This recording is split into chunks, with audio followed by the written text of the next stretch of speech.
Good afternoon, friends and family. My name is Houston Cypress, and in the Miccosukee language, my name is Yahalitke. And it's an honor to spend a moment with you to recognize the sacred moment that we occupy. And so I'm really honored to offer a prayer that I'm going to say in my indigenous language, and then I'm going to follow it up with some comments in English. So we're going to start out in Miccosukee.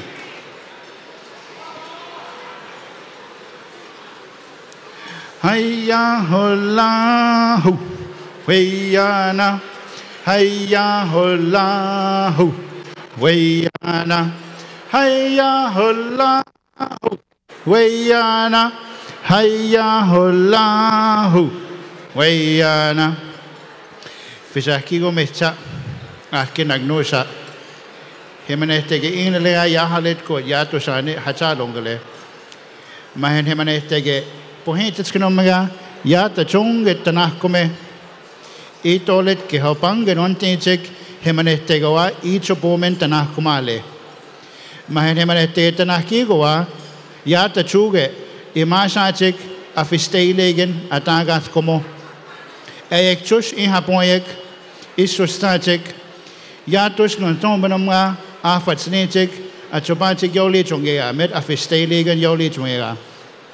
Omehensok eponeshobenamga eponfamdenamga augustok feindenamga nakversaketok insenamga lamp ken achopacho lages mochak elefowek sracho lages. Ometemen hemenetege elemaske chihang lepongegas. And so just taking a moment to ask the Great Spirit to recognize the fact that we are here gathered in service of communities coming from all across the globe to serve our families and our friends back home. Maybe those that are still suffering. May we take the joy and the laughter and the community that we are experiencing today back home to our families so that we can offer healing and wholeness. And that we may recognize the fact that we are standing on this beautiful circle of life and to honor that as well in our work.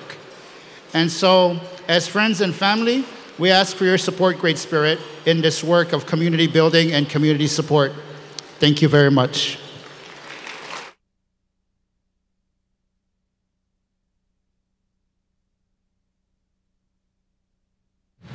Just a quick comment. Again, I wanted to say thank you very much for an opportunity to spend this with you.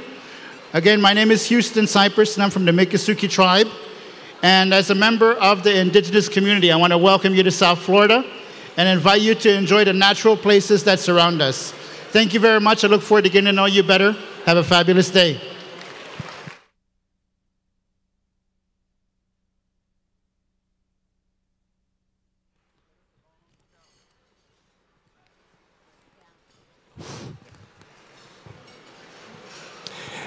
Good morning, USCA. How are you?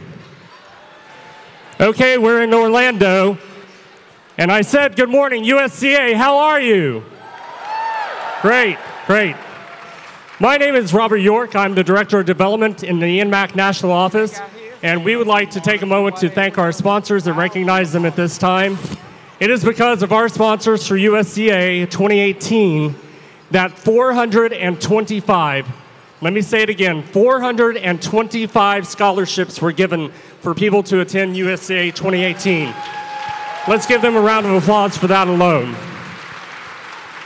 At this time, we would like to recognize our presenting sponsor, Gilead, our premier sponsor, Vive Healthcare, Merck, Janssen, our collaborating sponsor, Walgreens, our colleague sponsor, Pause Magazine, and our friends of USCA sponsors are Avita Pharmacy, Human Rights Campaign, FHI 360, the Elton John AIDS Foundation, Broadway Cares Equity Fights AIDS, Planned Parenthood, EMD Serrano, Florida Healthcare, and INSTI.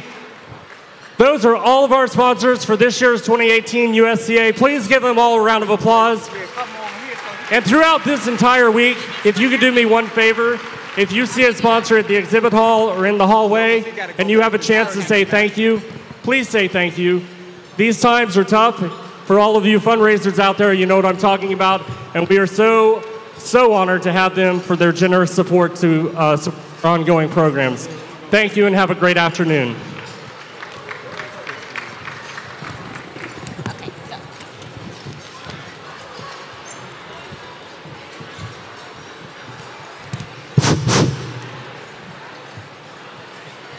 Welcome to United States Conference of AIDS 2018. I'm Savannah Wanzer, and I'm joined by my good friend, Natalie Chances. We are members of NMAC's new custodian advisory panels. The CAPs are a new creation of NMAC this year to ensure that all the voices of our communities are being heard. The CAP panels include, and please stand up, our CAP panels over here, transgender,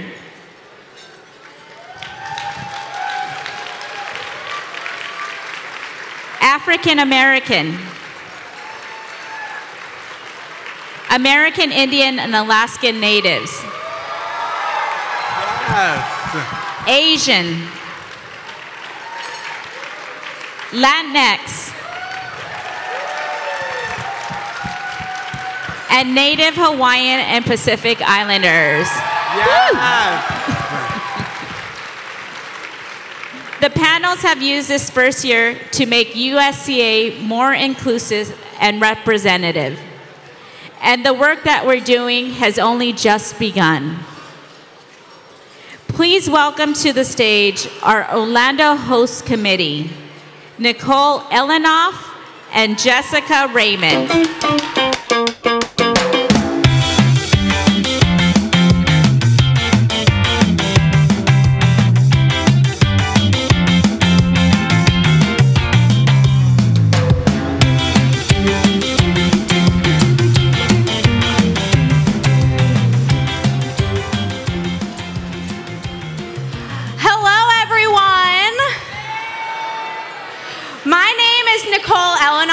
And this is Jessica Raymond, and we have the honor of serving at this year's host committee chairs. Woo! In addition to the sponsors, USCA wants to thank the Orlando Host Committee. Please give them a round of applause. We have 140 volunteers. With a special thank you to all the volunteer faculty. And an extra special thank you to Heart of Florida United Way, who is a sponsor and fiscal agent of the host committee. We have some great programming planned alongside NMAC for this conference. Be sure to check out our Youth and Young Adult Lounge, our Trans Love and Care Lounge, and if you're not feeling well, please stop by the Respite Care Lounge. Have you all had a chance to check out our memorials yet? We have memorials in the hotel foyer and rotunda that feature beautiful pieces provided by Inspiration Orlando, Faces of HIV, and the North Florida chapter of the Names Project Foundation. But wait, there's more. Tonight we invite you all to our opening reception in the Wind and Mirror Ballroom, all the way down there. Get ready to drink and dance while we celebrate another year of the conference. And we have a special guest. Angina from season 1 of RuPaul's Drag Race is our guest performer. As most of you know, Angina was the first contestant on the show to share her HIV status, and we are so excited to have her. Be there at 8:15 and dress to feel your best. We are honored to have you all here in our hometown, and we are touched that you chose to come here to help our community heal from the Pulse tragedy. It's been a difficult 2 years, but your compassion and commitment are a big help in healing. The Central Florida community remains Orlando United and will continue to build bridges, not walls. On behalf of the host committee, we hope you have a great week and a great conference here in Orlando. Fight back and fight HIV.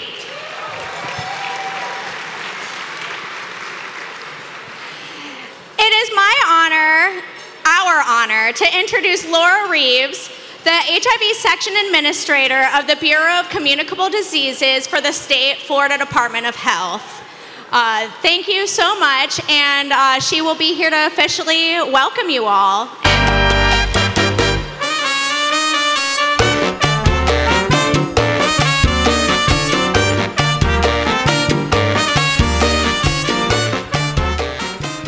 Good afternoon. I bring you warm greetings from Tallahassee and Dr. Phillip, who is the Secretary for the Florida Department of Health and our State Surgeon General. Florida's public health leadership and all of its community partners who are probably in this room are committed to eliminating new infections in Florida. We're providing residents and visitors the best HIV/AIDS programs and services and working to reduce HIV/AIDS related deaths. Florida has 4 strategic focus areas that will work to end the HIV epidemic. We will implement routine HIV and STD screening in healthcare centers and priority testing in non-healthcare settings. We will provide rapid access to treatment and ensure retention to care. This is affectionately called test and treat in Florida. We will improve and promote access to PrEP and NPEP, and we will increase HIV awareness and community response through outreach, engagement, and messaging. These strategies must be translated to actions that embrace the many cultures and visitors that reside in Florida. Our actions must recognize our diverse populations in Florida. Our actions must result in reduced stigma, elimination of disparities, and informed communities and individuals about HIV and the many services available to protect one's health and well-being. Florida is making progress in eliminating new transmissions. We have over 1,400 registered testing sites that in 2017 conducted over 300 HIV tests. All 67 county health departments in Florida are integrating PrEP into their STD and family planning programs. As of August 31st, I am proud to announce 58 of our county health departments have already implemented PrEP.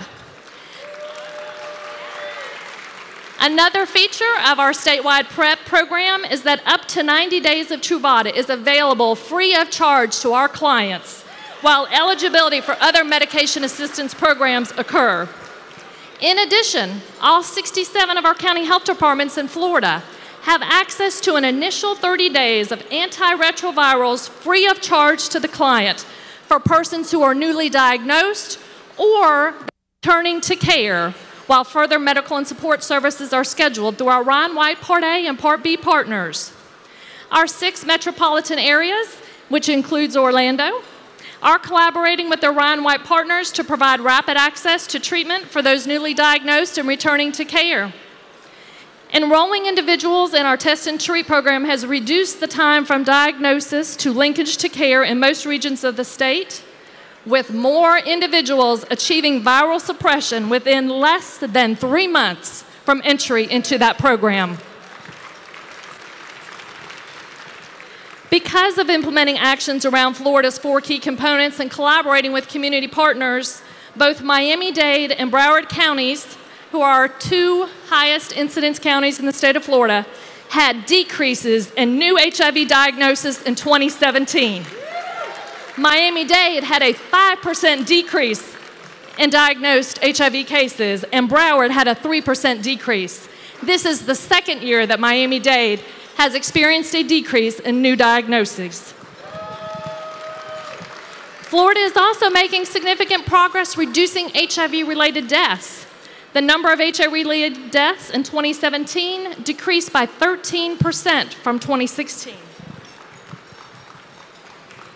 Since 2008, HIV-related deaths have maintained a downward trend and have decreased by 47%. Florida has also made remarkable progress in closing some of the disparity gaps. Between 2008 and 2017, HIV-related deaths among blacks decreased 49% in the state of Florida. And Orange County, your host area, had a 34% decrease in HIV-related deaths from 2016 to 2017 and has had a 61% decrease since 2008. However, there still is a lot of work to do in Florida. New diagnoses of HIV are still increasing, although slowing. We will continue to decrease HIV diagnosis by implementing our 4 key strategies, addressing stigma and improving knowledge and understanding about HIV in Florida's communities, addressing inequities and access to care to improve retention and care, and ensure that those living with HIV obtain and sustain a viral load suppression. Ensuring our actions reflect our communities and address specific cultural norms is also important. Some of the best ways to move strategies into actions is to listen to the voices advocating from local, state, and national levels for change, and to learn from one another, both our successes and our lessons learned.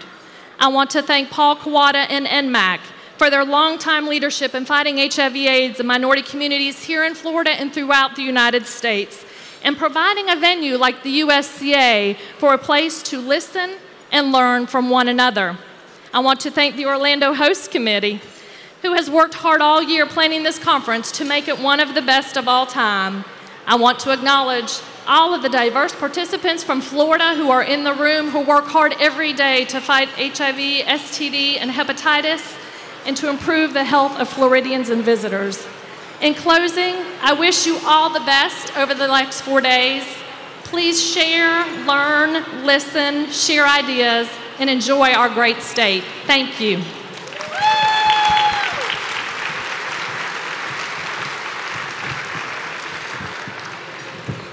USCA.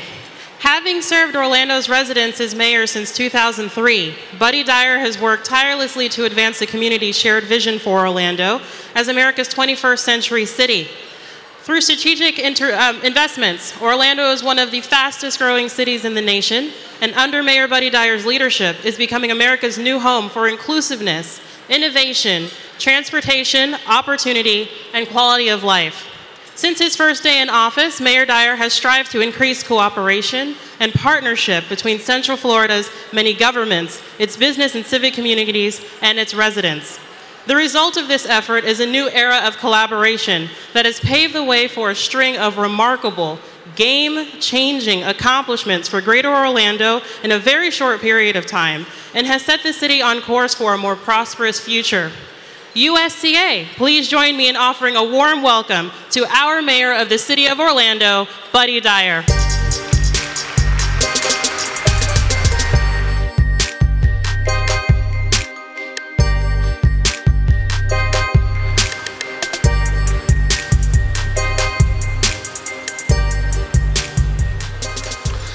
Good morning.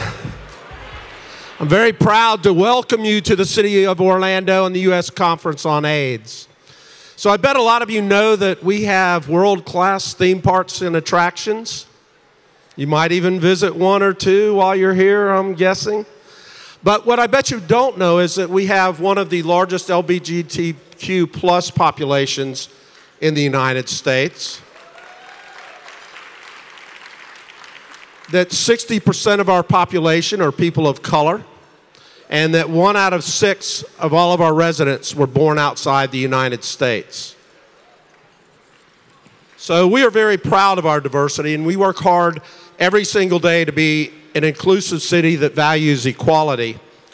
And I'm excited to share something new in the city of Orlando. We have just created a multicultural affairs department that's focused on serving the LGBTQ community and communities of color and religious minorities. So it's important that this conference is here in Orlando. Like many cities around the country, we're dealing with new HIV transmissions. And unfortunately, Orlando ranks in the top 10 cities for highest HIV prevalence. That's not one of the lists that you want to be on. So our staff looks forward to learning this week, sharing ideas, and learning about innovative ways that we can approach the issue. We want to work collectively to end the stigma of living with HIV and with AIDS so that anybody will get tested, and we want to educate our community about treatment and what you can do for prevention. So this conference is important because so many of you have come here to interact and to share ideas and share information. One other thing that you know about Orlando, unfortunately, is that we know about tragedy. A little over 2 years ago, we lost 49 souls that were taken from us at the Pulse nightclub. But we stand here, Orlando United. I could not be more proud of how our community responded to that tragedy. It's the darkest day in our city's history, but we raised over $30 million to distribute to the victims and their families.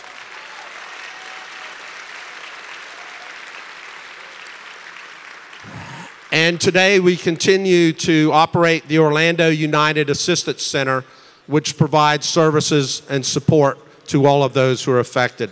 So we remain committed to supporting all of those in need. So I thank you for being here. I look forward to the good exchange of information that you'll have over the next couple of days, and I thank you for being here in Orlando.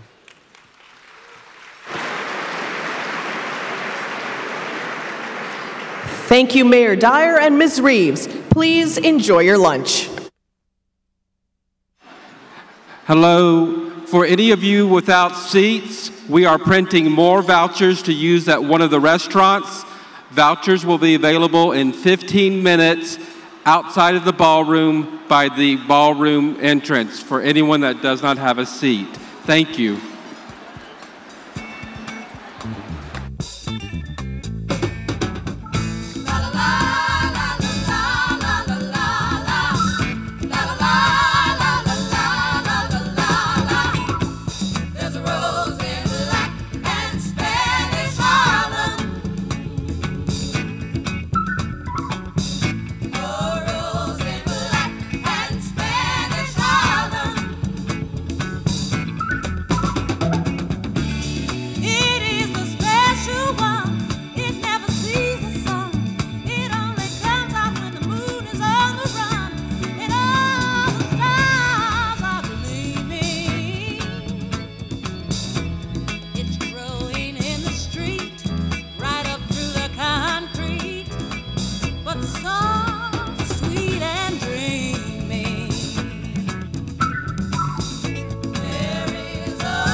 Okay, everybody.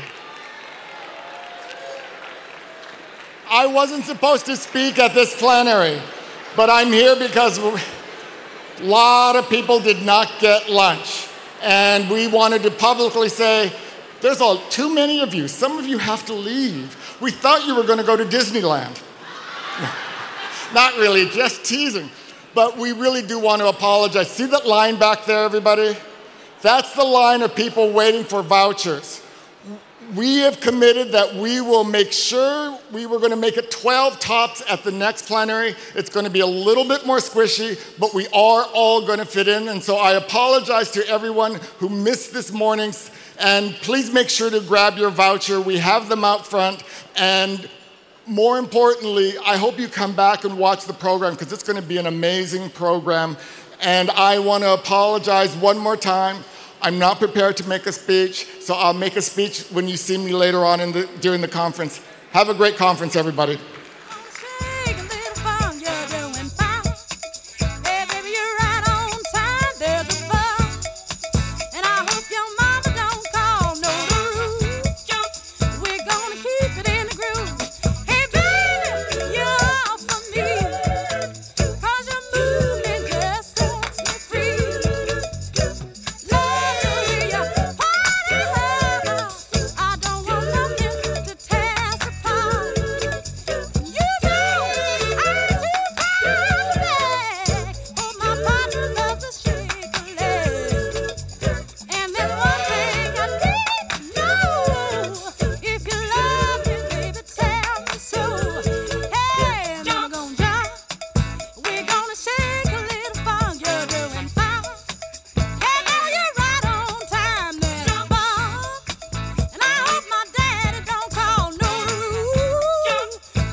Find a black iPhone,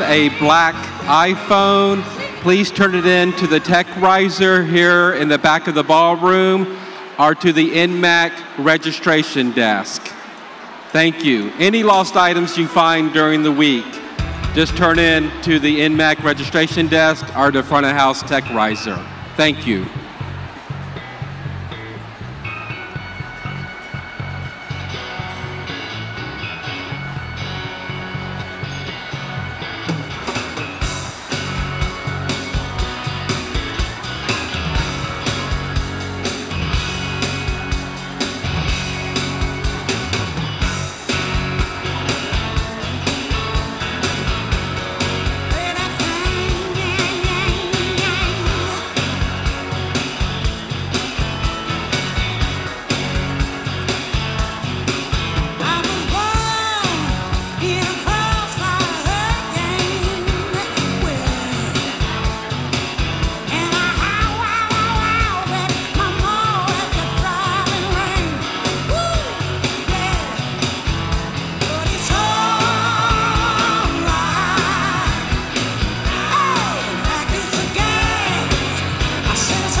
As a young person, I see HIV stigma as very harmful to our community.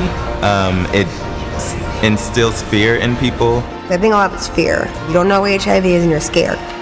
Well, it's hard. I was born with HIV. My brother was HIV positive. He's somebody that contracted HIV by sharing needles. I am not only surviving but thriving with HIV for 29 years. It's not the HIV that we're fighting, it's the stigma and it's the shame and, you know, those voices that tell you that you can't do it.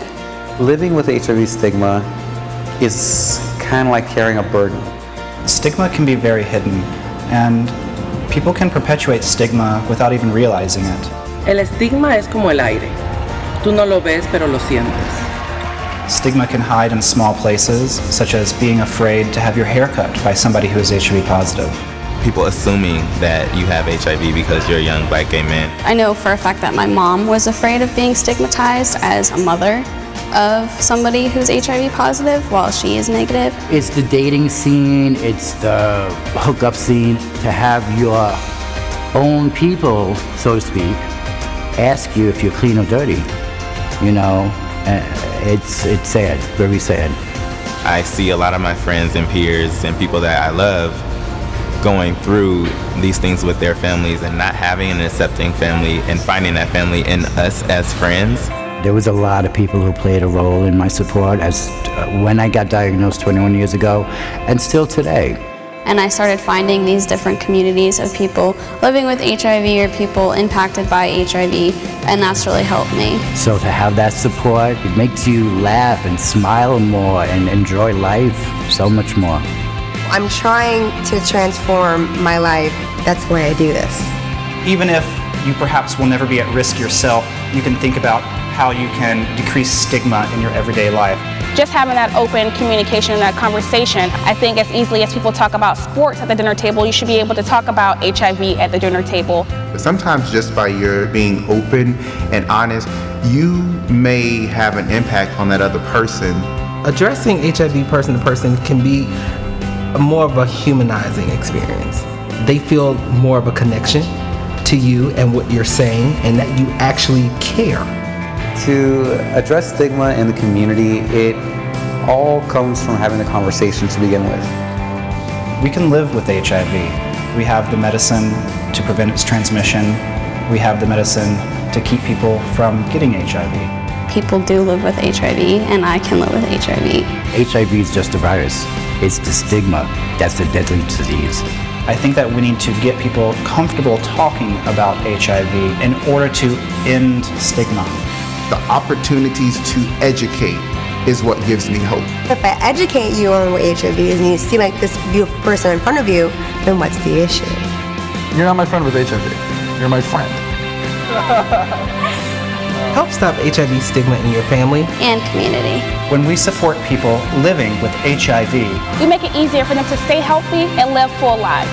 Let's stop HIV together. Learn how at cdc.gov/together.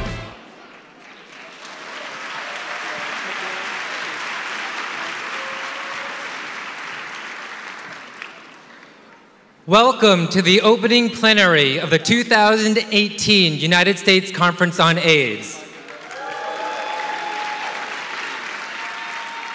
My name is Kelsey Louie, and I'm the proud CEO of Gay Men's Health Crisis and a proud board member at NMAC. This plenary will look at the intersections between movements for social justice and the HIV community. Today, you'll hear from a number of leaders who we hope will inspire you during these challenging times. I'm honored to introduce a video from one of GMHC's founders, Larry Kramer. Larry needs no introduction except to say that he was there at the start of it all. His voice inspired a generation of leaders who changed the course of their lives to fight against HIV. While Larry couldn't join us today in person, he did want to make sure that his voice was heard. And Larry had a lot to say. In fact, so much that we don't have time to show all of his remarks. But we do have a short version, right? We do have a shortened version of his remarks, so please watch the screens. Thank you.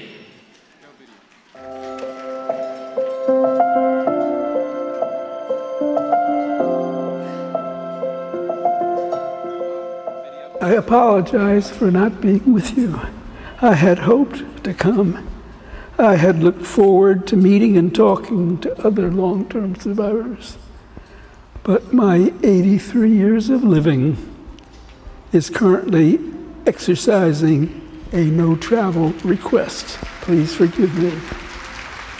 There are a lot of things I could talk about. I've rarely been at a loss for words.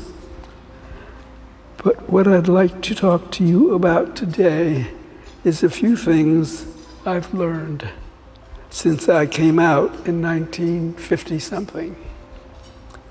The most important thing I've learned is how much I love being gay. I love gay people. I think in many ways we're better than straight people. We're more loving, we're better friends, and at friendship, we're kinder to each other.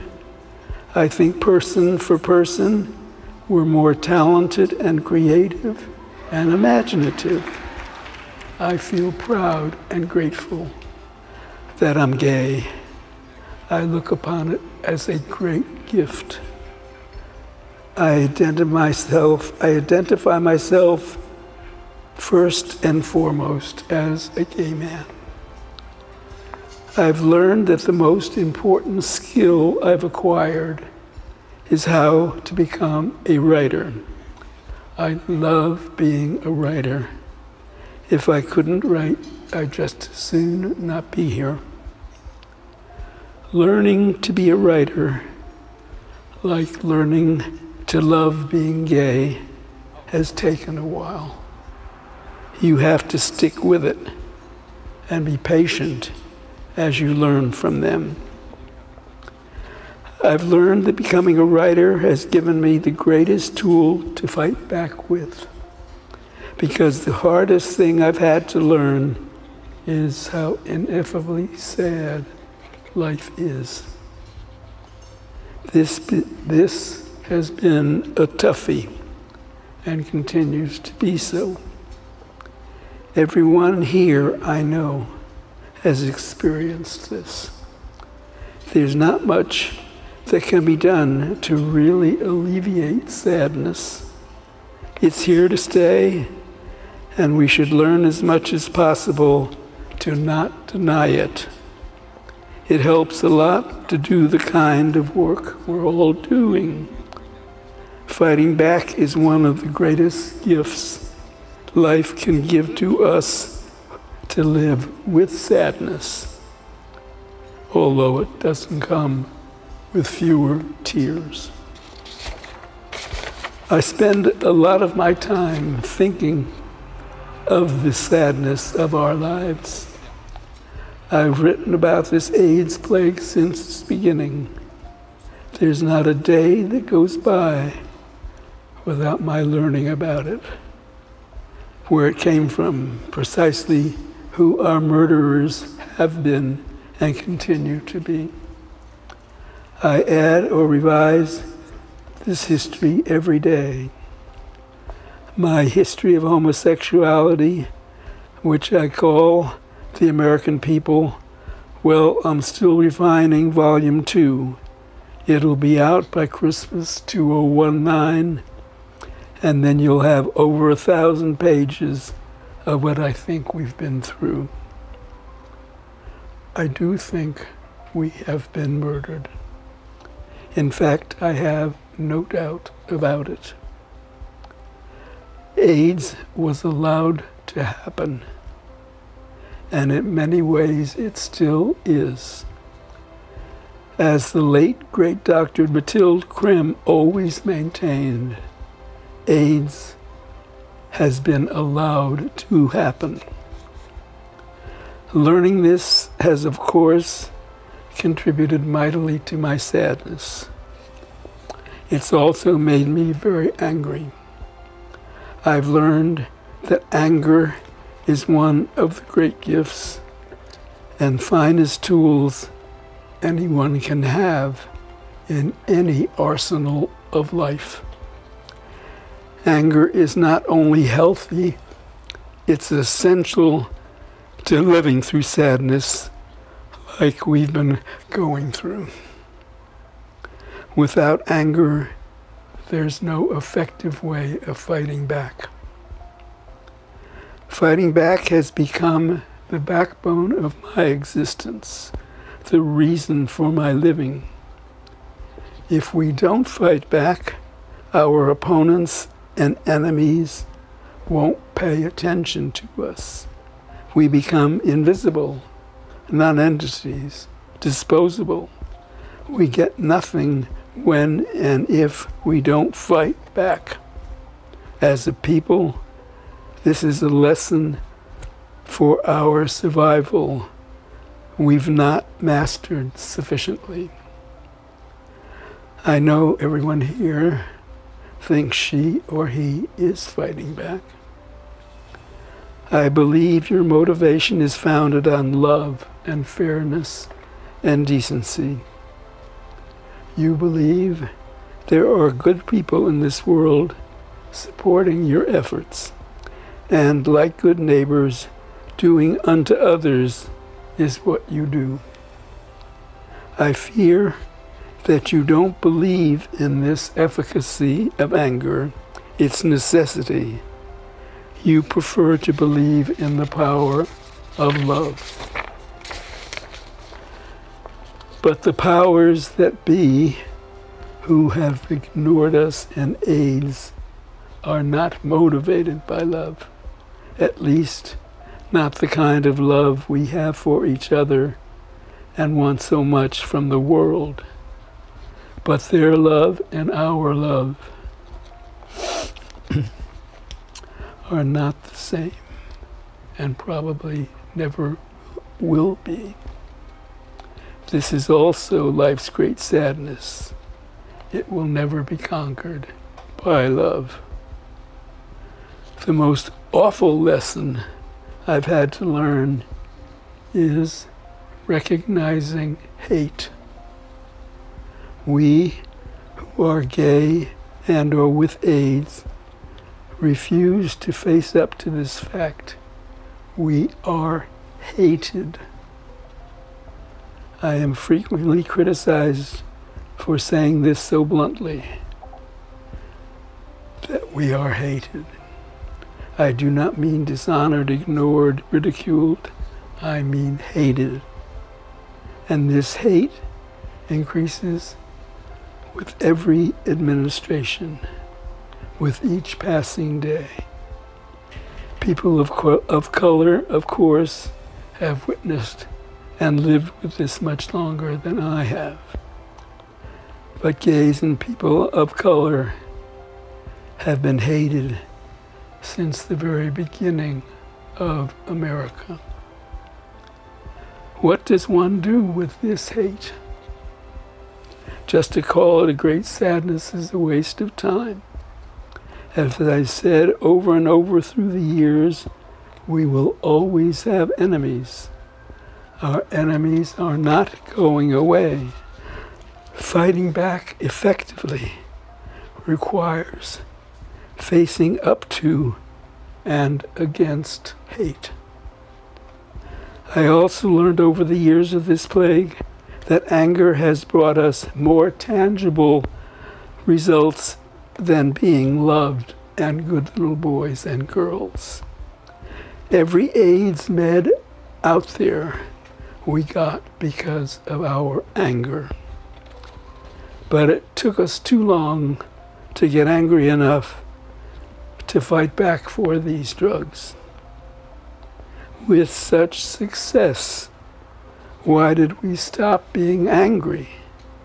Why did we stop fighting back? Many of you think that we did and do fight back. Just staying alive was indeed fighting back. But we got the antivirals and we stopped fighting back and turned our energy, as you have, into helping each other with love.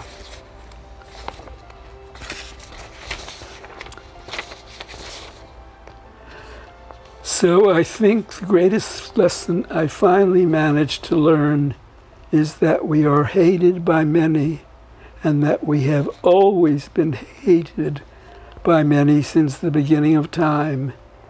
And the best way of dealing with this is not by loving them back, but by fighting them back. This in no way implies that nothing has changed, but rather that hateful attitudes and ideas are durable and tenacious facts of our national life and always will be a part of our legacy.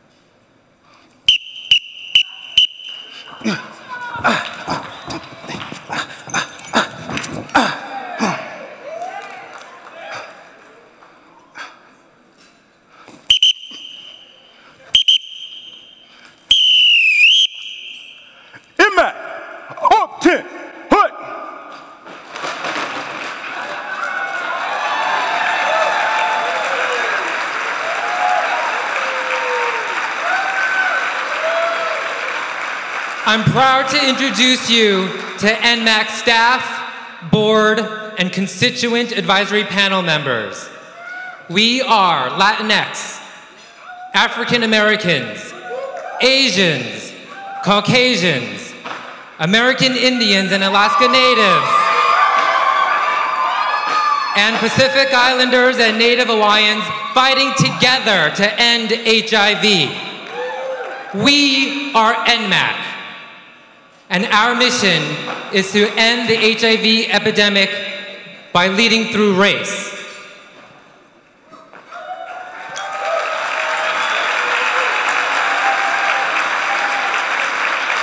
IMAC, repeat after me. R-E-S-P-E-C-T.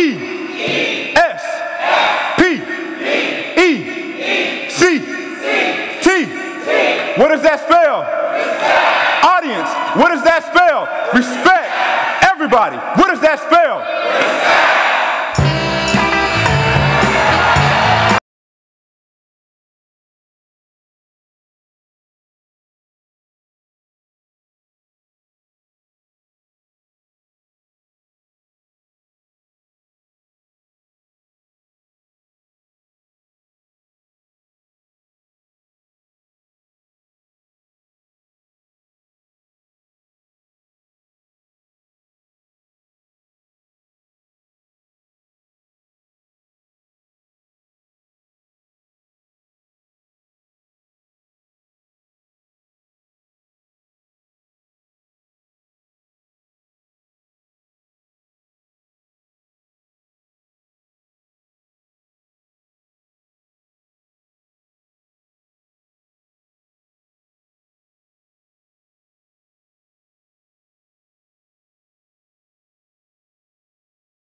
If you notice, the stage manager, Sonia, came over and gave me the mic because I was not very limp with my wrist with that fan. Hello to all of you. My name is Richard Zaldivar. I'm the executive director and the founder of the Wallace Memorias Project from Los Angeles. I'm also a member of the Constituent Advisory Panel for INMAC, the Latinx panel. I want to start first by thanking, first I want to tell you that it's so awesome to see a sea of color in this room. Beautiful color. And I want to thank the strong vision and the leadership of Paul Kawada for making this possible. Give Paul a round of applause.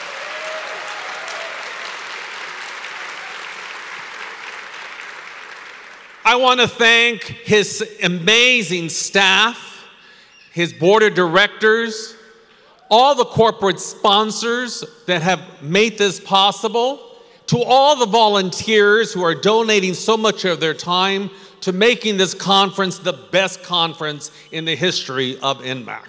Give them a round of applause.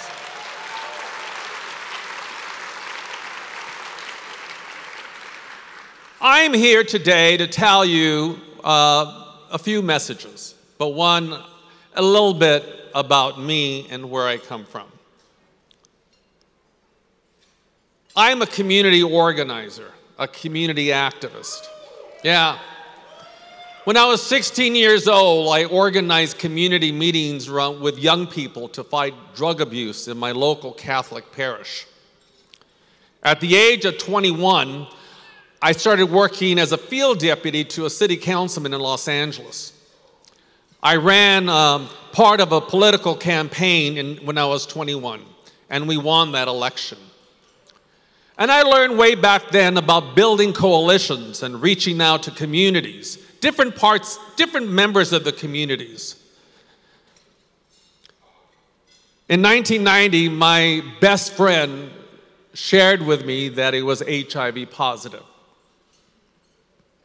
I still remember his face, a face of fear, of rejection, of despair. And I decided I wanted to do something about it. So I wanted to build an AIDS monument to people who died of AIDS. It's never been done before. There have been memorials, but not monuments. And so I reached out to different segments of community. And in 1993, I had at least two board members from the community that were Catholic priests. I had women, I had gay people, I had mothers who lost their children to AIDS. And we started our campaign. We worked hard in the community to build coalitions. And in 1999, we went and we created a massive campaign to gain the support of the California State Legislature, both houses, and they funded the AIDS Monument, which was dedicated in 2004. Yeah. Our agency provides prevention and testing and mental health prevention to LGBTQ and substance abuse. And we work with the faith-based communities, but we also work in social justice. We work with workers fighting for higher pay, better working conditions. We work with the immigrant population. We also collaborate with the Muslim community and so many other communities that seek justice under this current administration.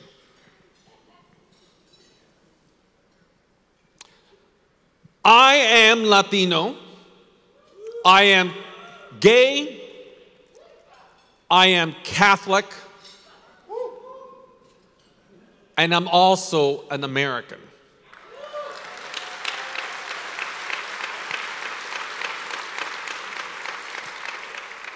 And for the last 2 years, my spirit has been broken. I'm sure just like many of yours.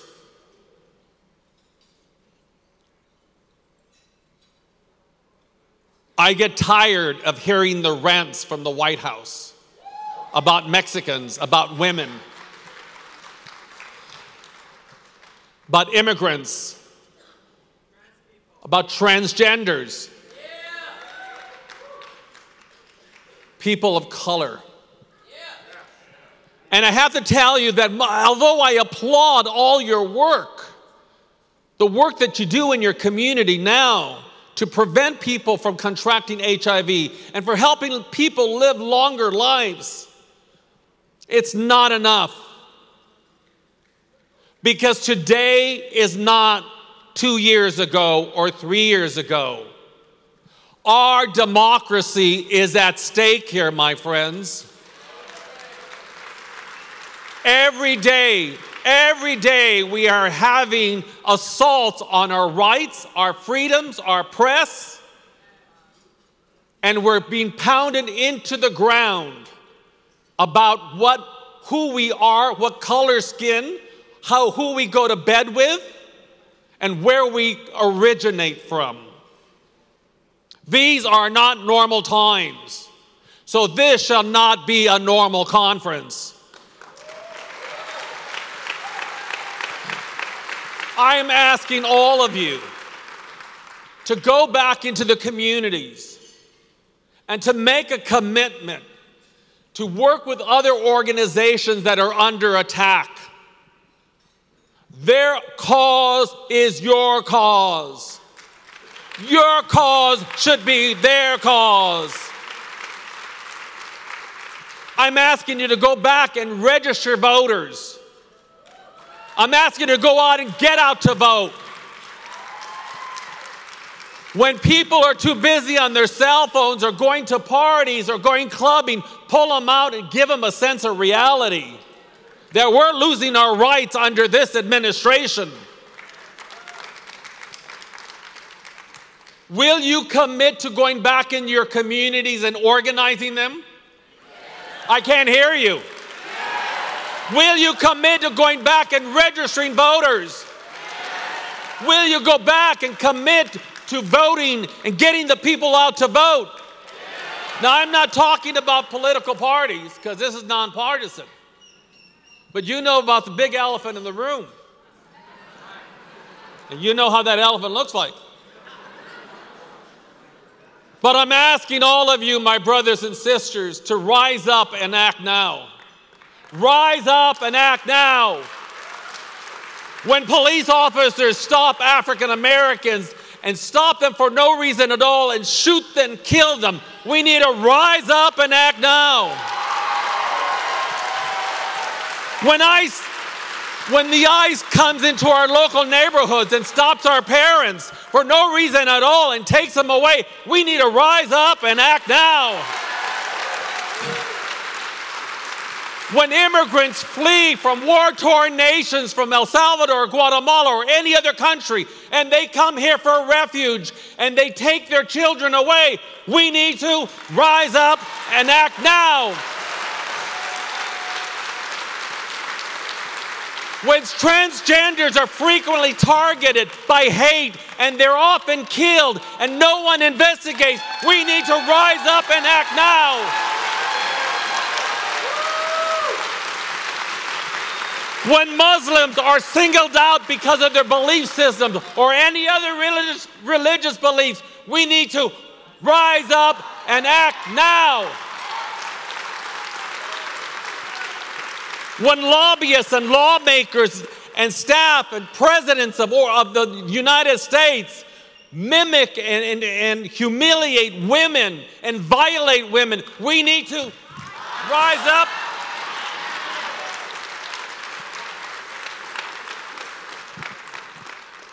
When gun control and children's safety are second priority to special interests, we need to rise up, act now.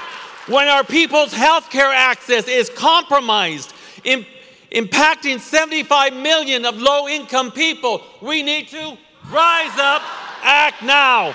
When our elected officials disgrace our democratic process by allowing foreign entities to come here and interfere in our elections like Russia has, we need to rise up and act now.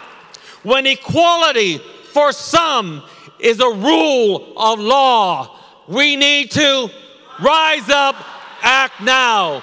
We live under this nation, under God. Divided we fall, but united we stand. Thank you very much, and God bless you.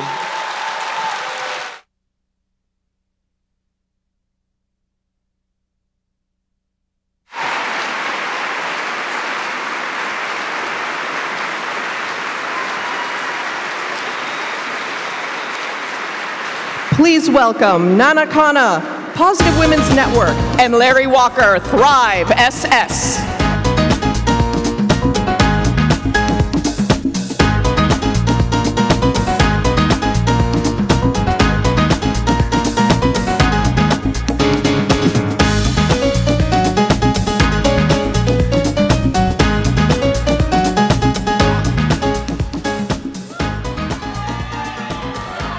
What's up, USCA family? I am Larry Scott Walker, representing Thrive SS Incorporated. Thrive is a nonprofit that's dedicated to saving the lives of black gay men living with HIV by transforming HIV resentments into victories everlasting. And I'm Nana Khanna, Executive Director of Positive Women's Network USA. We are a national membership body of women and people of trans experience living with HIV, fighting for our lives and fighting for our rights. You know, when I was diagnosed in 2002, about a week before Thanksgiving, I never imagined or envisioned that I would be so proud to be part of a movement of people living with HIV, our allies, our accomplices, fighting for justice in this world, all around the globe. I never imagined that I would be so proud to be here with all of you. And so proud to be on a legacy, part of a legacy of great resistance that this community is. Richard just told us it's time for us to rise up and act, and the time has never been more urgent. We know exactly what is happening. Deportations, ICE raids, a public charge rule coming from the administration that would effectively create an HIV entry ban. We know that transgender women of color, especially black trans women, are being murdered and attacked. We know that these forms of structural violence from the administration, the policies that are put into place by Congress and the administration, lead also to interpersonal violence and vigilante violence, where white supremacists feel justified in murdering Nia Wilson, a young woman from Oakland, at my BART station. We know that this administration has been legitimizing hatred against sex workers, people who use drugs. Every vulnerable community has come under attack, and those are our communities. That is who we are fighting for. And we know that rights of women, our health care, have come under attack. Now they want to institute work requirements for programs like SNAP, like food stamps. Really? 42% of PWN's members are on SNAP. You're going to put work requirements on that? Hell no. Hell no. And so we are here to talk to you today about building power. The power shift is happening. It is happening, and we are all part of it. We are all part of it. We're seeing a rise in black folks winning elections around the country. We're going to hear from, yes.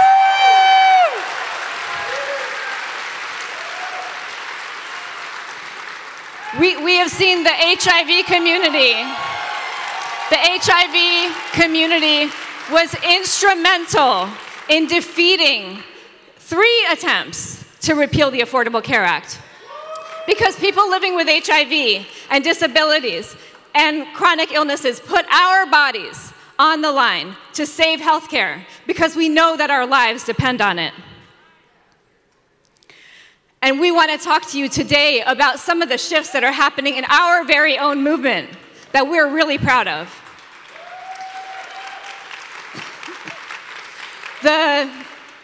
It took people living with HIV from the beginning of this epidemic who demanded, through the Denver Principles, we demanded our rights, we demanded a place at the table. And we have been the ones who have always pushed this movement forward, right? We heard about justice earlier from Larry Kramer and Richard. Well, you know what Cornel West says, Dr. Cornel West, justice is what love looks like in public. So we have done this work. We have done this work with love and passion and rage, and it's okay to be angry. This is justifiable rage that we are employing when we demand that U equals U is recognized by the power elite, even within the AIDS community. Because this is about our sexual and reproductive rights and our lives and our dignity. We are the ones who pushed forward the conversation on HIV criminalization and demanded that the greater HIV community take this on. Trans women and trans folks living with HIV are standing up and demanding a place at the table. And so we're seeing the rise of Positively Trans and the Trans Strategy Center. And it's up to all of us to be in solidarity with these movements within our movement. And we also see a rise in a demand for racial justice. HIV Racial Justice Now and the Black United Leadership Institute both happened within the last year, claiming a place at the table and demanding that our movement be accountable to communities of color, that our movement be led, our organizations and institutions be led by the communities they purport to represent. And as a piece of that, we want to make sure everybody knows that we have a family member in Arkansas currently awaiting trial on trumped-up criminalization charges. You can support him and his legal defense fund at this link. Thank you, Nana. Greetings, everyone. So when I think about the iconic words that came out of the Denver Principles, nothing about us without us is for us. Nothing about us without us is for us.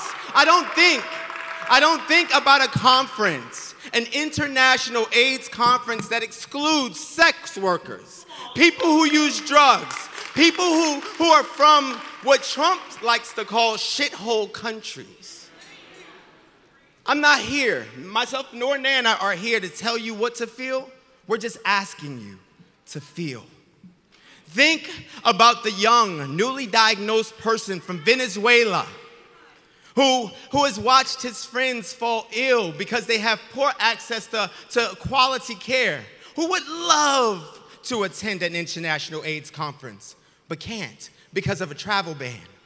Think about the young black trans woman from Jackson, Mississippi, who's living with HIV in a mounting amount of dysphoria, who faces racism, structural racism, violence, and just poverty every day, who can't even imagine a life outside of the squalor and despair. Think about the person who engages in sex work, who can't enter this country legally. Think about the young black man living in Atlanta who couch surfs and has unstable housing and can barely afford a meal to take with his antiretroviral, let alone travel to one of the most expensive places in the world, to attend one of the most expensive conferences in the world. Think about them. Nothing about us, without us, is for us. That's right.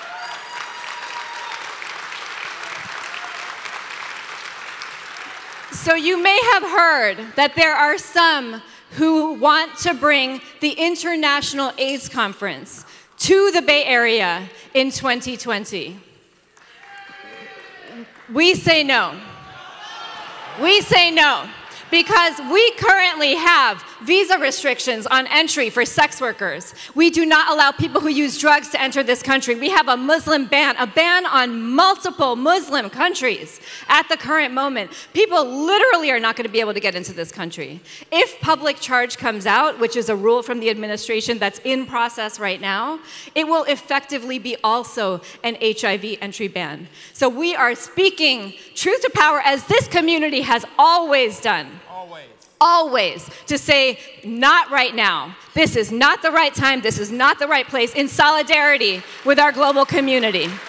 Justice won't wait. We say no. Move the conference. Move it. Move the conference.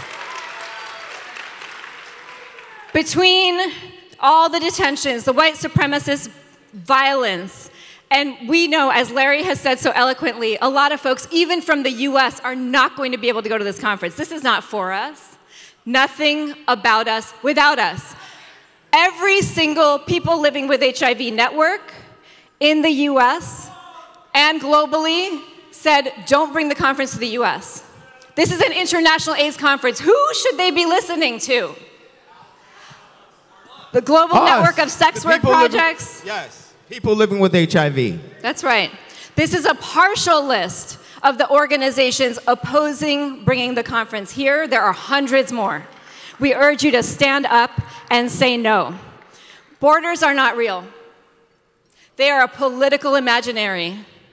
But repression and violence is very real. And we know that it is only likely to be worse in July 2020 during a heated election year. The week before the DNC, this conference is not going to be the focus of the media. Trump's tweets are probably going to be the focus of the media. But we also know that we have a lot of other work to do in 2020 and leading up to 2020. And organizing a conference is not on that list. Okay? Saving Medicaid is on that list. Yes. Protecting reproductive rights is on that list. Decriminalizing HIV in the 30-plus states and territories that have it is on the list. Yes. What else is on the list? Yes, fighting anti-blackness is on the list. Fighting anti-blackness is on the list. Fighting anti-immigrant sentiments that come out of this president's mouth, y'all's president, because he ain't my president. You know, that's on the list. Sexism is on the list. Racism is on the list. Poverty is on the list. People living with HIV, voices being elevated is on the list. Ashe. And so we say to you, be part of the resistance. Stand up and say, no business as usual. Justice won't wait. Stand up for justice. We urge you to sign on. There's a link up here where you can sign on, demanding that the conference is moved. Spread the word. Check out our website. It has a lot of resources on it.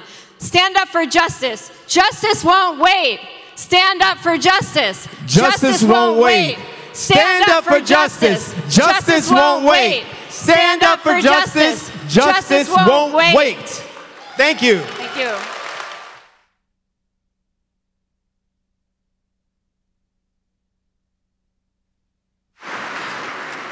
Please welcome Abigail Echo Hawk, Director, Urban Indian Health Institute.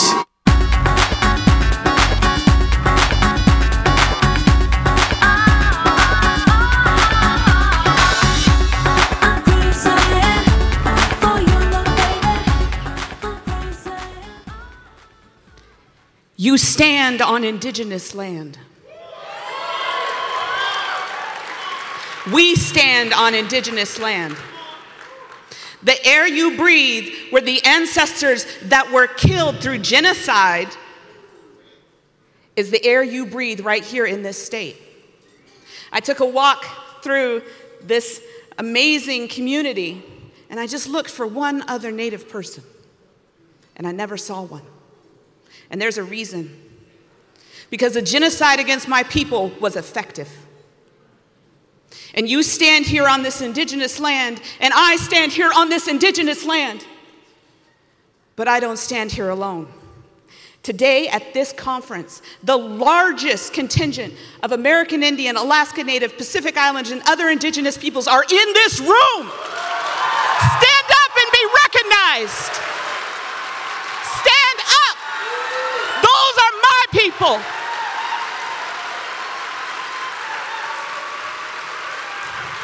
These people, the ones who stand right now, are the prayer of every one of their ancestors. Their every ceremony that happened at Standing Rock. Their every breath their grandmothers took for them.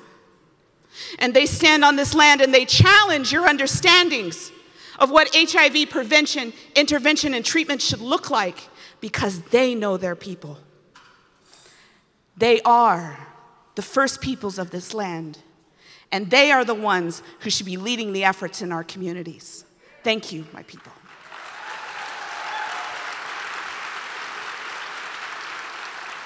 My name is Abigail Echo Hawk.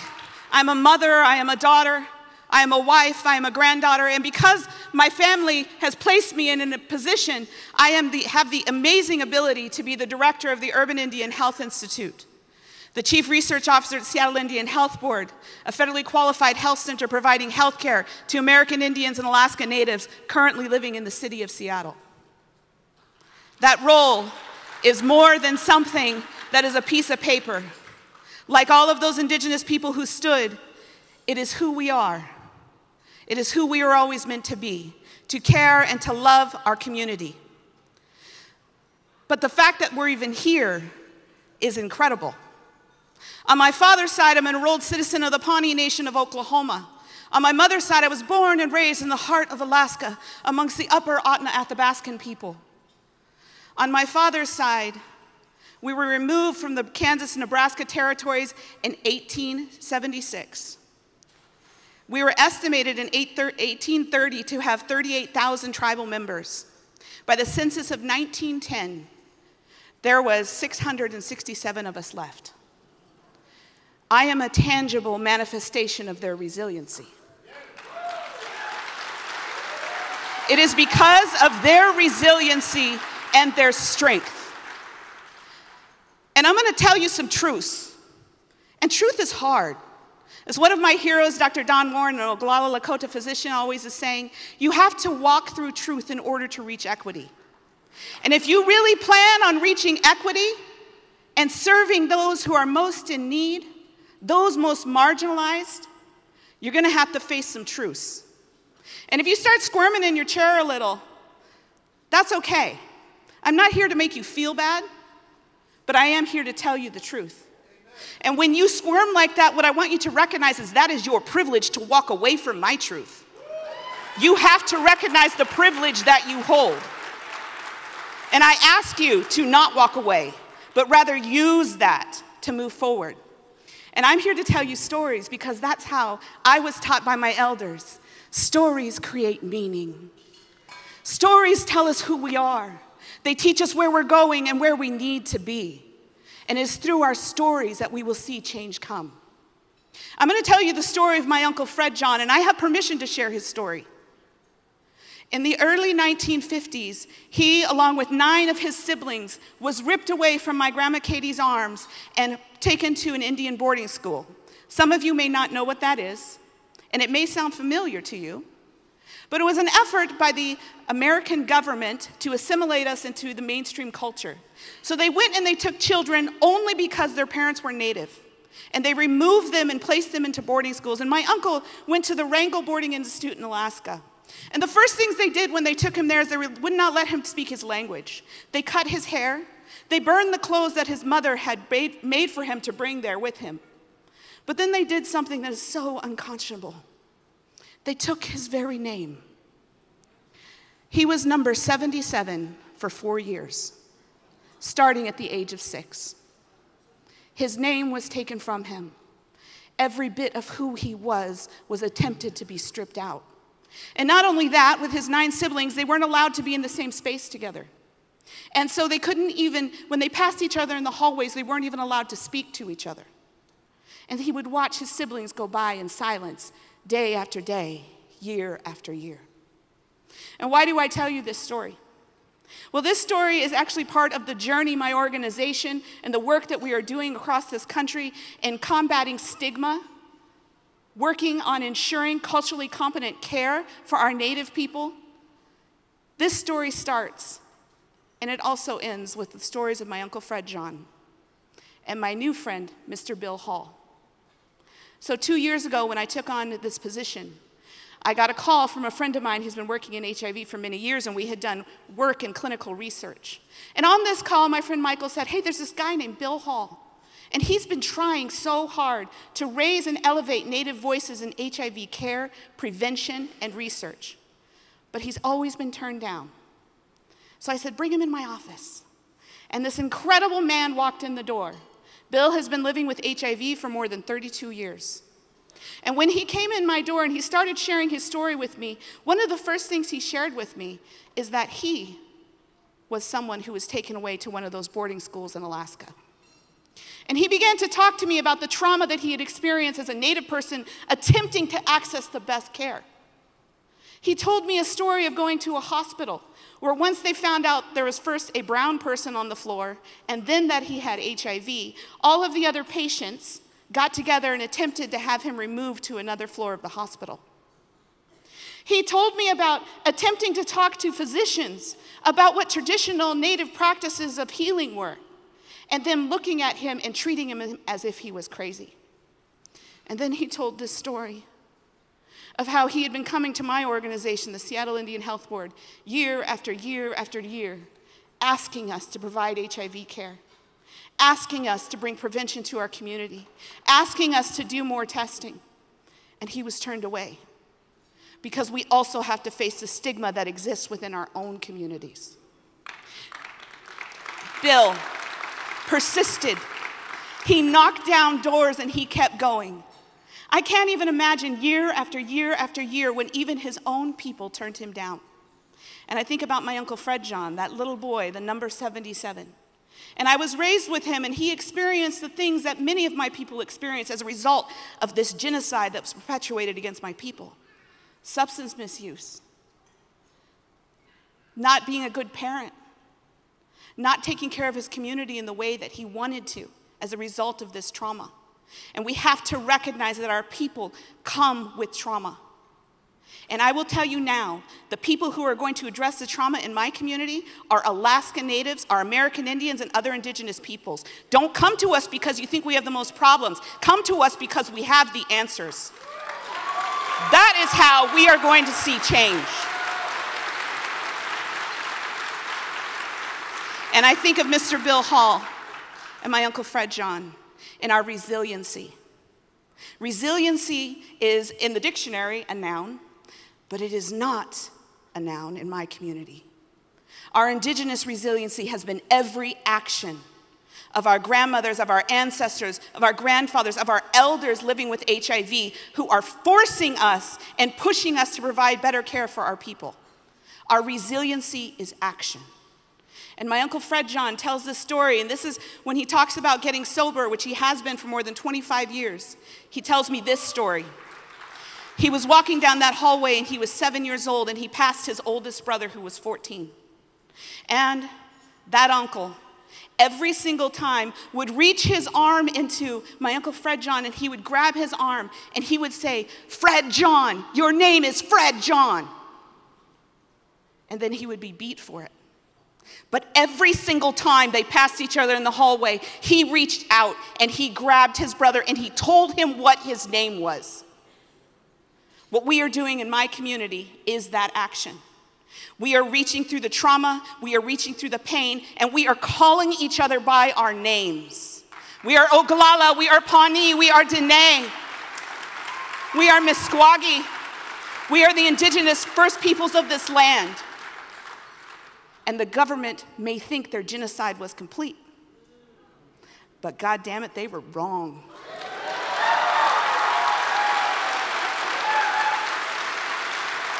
We stand here today stronger and more powerful than you can imagine. And my organization works to decolonize data. And that means we recognize when all of the data that I've seen floating around this conference, there's often this little asterisk or little group that says other and nothing mentioned about Native people. When you do that, you are participating in the genocide of my people by the erasure of our voices. To decolonize data, you have to make efforts to work within the community to gather the information and to recognize that these systems were meant to eliminate us. Do not be complicit in the genocide of the indigenous peoples. Work to ensure our voices is there. And I want to give a shout out to LA County, who is not only doing that, but they are also gathering information, disaggregating it by tribal groups, and working to ensure that the erasure doesn't happen. Also, similar efforts are going on in Baltimore. It is happening. Be part of our journey with us. I just want to close by recognizing that we have heard some incredible stories here. And I've been thinking a lot about what it means to recognize our LGBTQ, two-spirited people. To begin with, those identities are not to be co-opted by other organizations and others outside our community. That is sacred identities that belong to us. We are reclaiming who we are. We are standing in our power. Together we are on this indigenous land. And I'm going to sing a short song to honor, in particular, an effort that's going on in Indian country that we know that many of our Native women have gone missing and murdered, along with our indigenous men. And this is something many people don't know about. It's not in the data. You don't see it on the front page of your newspaper. But even those who are most high at risk are our incredible, beloved transgendered sisters. Our Native transgendered women are at such high risk of going missing and murdered. And I want to sing this song in honor of them, and this is an honor song that our communities sing.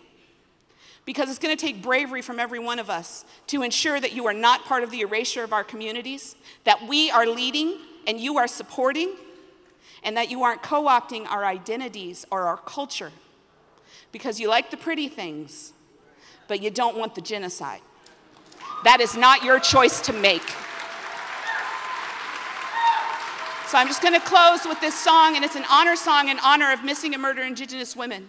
And I especially sing this for our transgendered sisters because they are loved, they are valued, and they are part of our community, and without them, we are not whole.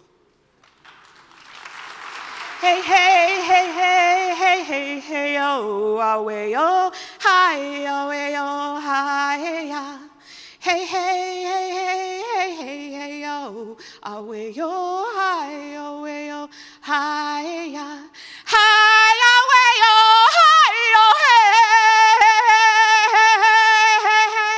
hey, hey, hey, hi, oh, hey, oh, hi, oh, hey, hi, yeah. Sisters, sisters, I want you to know that you are so strong and beautiful. I gotta know, where did you go? I think of you every day. since you've gone away. Hey, oh, hey. We stand on indigenous land.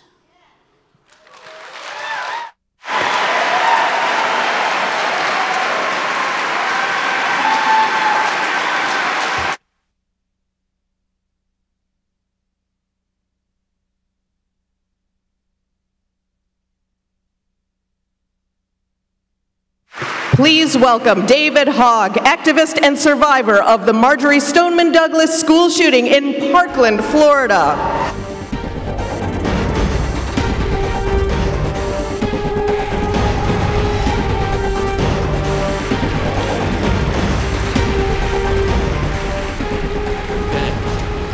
Hi guys, how are you doing?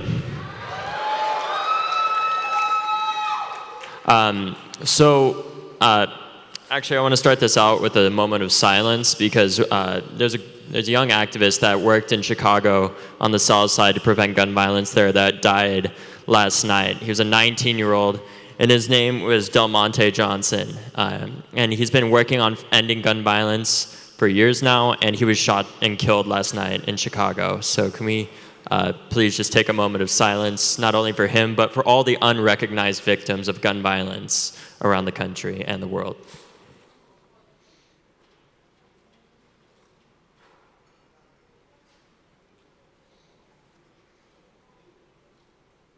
Thank you. Silence is one thing that I think we hear a lot of the time from people that shouldn't be silent, because people buy their silence. And the people I'm talking about are people like Governor Rick Scott, Senator Marco Rubio, and President Trump.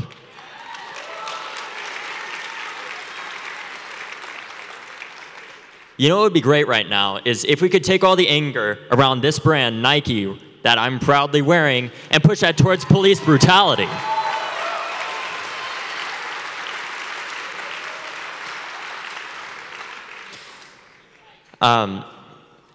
As we all know, silence equals death.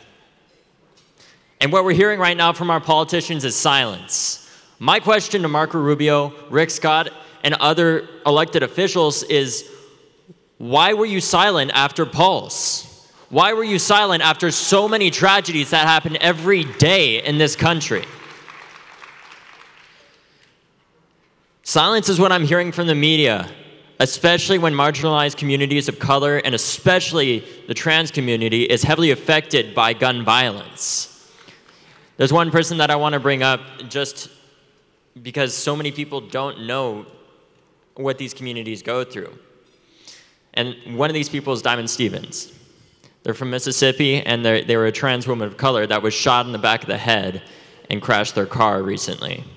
And nobody knows their name because the media misgenders them, police misgender them, or their family even misgenders them. And that's unacceptable because any form of violence is violence. Violence anywhere is violence everywhere, and we have to work together to end it.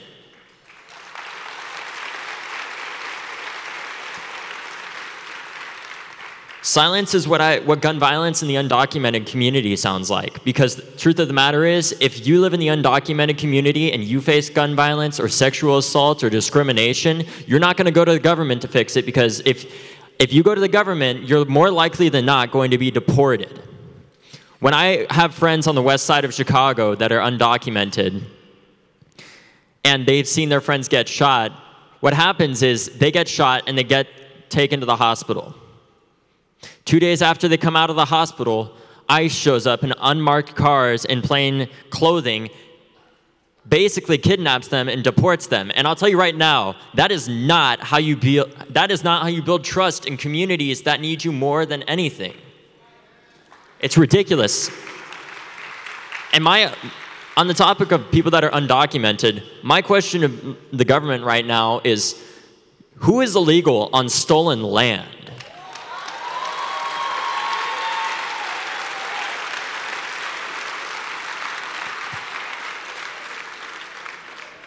On the topic of indigenous communities, they face an incredible epidemic of suicide within their communities. And if we want to start talking about gun violence and mass shootings, the first thing that we have to recognize is that one of the first mass shootings was the Battle of Wounded Knee.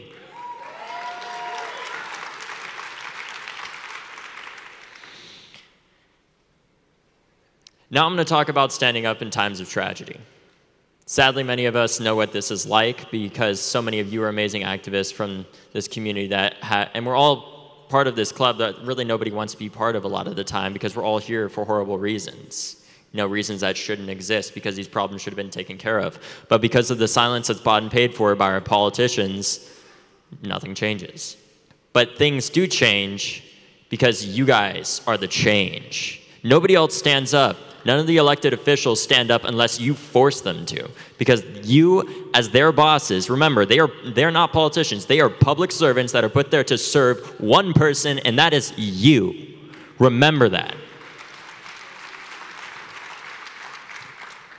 After the tragedy occurred at my school, my sister was crying so much that I couldn't stand silent. She'd lost 4 friends, and I had never heard her crying like that in my life. She was a freshman in high school and was 14 years old at the time. This is what gun violence in America looks like. Gun violence in America looks like an issue where our politicians are so owned by the NRA that we've got to, our elected officials, our public servants that are put in place there to protect us are killing us. Because, just think of this, right, just for a second. We're more angry and outraged at a flagpole in a movie or at a pair of shoes than we are about police brutality or gun violence or HIV/AIDS or discrimination or incarceration of our youth. Why? I want to tell you one story. Earlier I heard the name Nia Wilson brought up.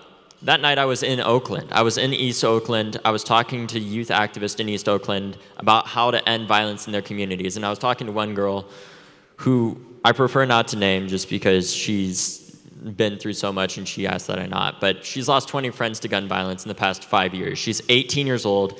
And at the time I was speaking to her, it marked essentially the 1-year anniversary of her being homeless. Her stories are not told. The same night that we were talking about gun violence in her community, I went outside for 10 minutes and heard 3 gunshots when I was with the kids, and they didn't even react. And that same night, right after that night, the next morning, I get a call from her saying that her friend Nia Wilson just had her throat slit on the BART subway, a block away from where we were. Violence is happening every day in all of our communities across America, and we must work together to end it.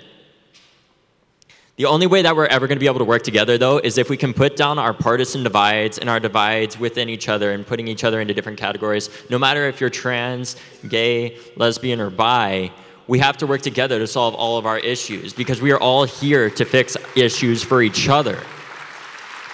Don't let our politicians divide us. Don't let ourselves divide us. We're here to fight with one weapon, and that is love. And at the end of the day, no matter what community you come from, the biggest lesson that I've learned is no matter who you are, where you come from, or where you stand on any of these issues, the biggest thing that you can do, quite simply, is just listen. Listen to people and understand and use your platform, if you have one, or no matter how big or small your platform is, speak for yourself, don't speak for others, and hand each other the mic using your platform so they can speak for themselves because you don't know what anybody else has lived through. So thank you guys so much for having me, and let's continue this fight.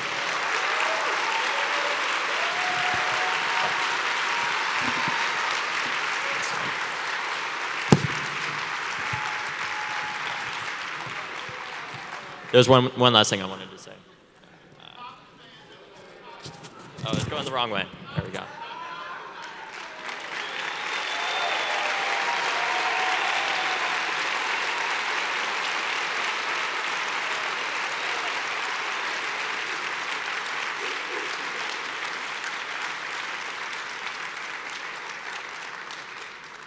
And please recognize the insane amount of gun violence that our trans community faces every day across America, whose stories are untold and continue to be untold, and be the voice for them when they can't. Thank you.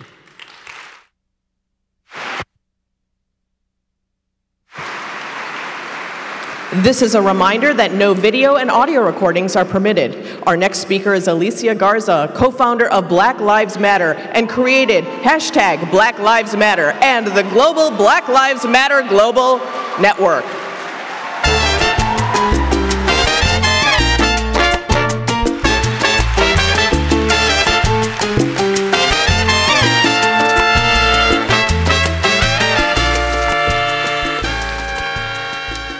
This room is incredible.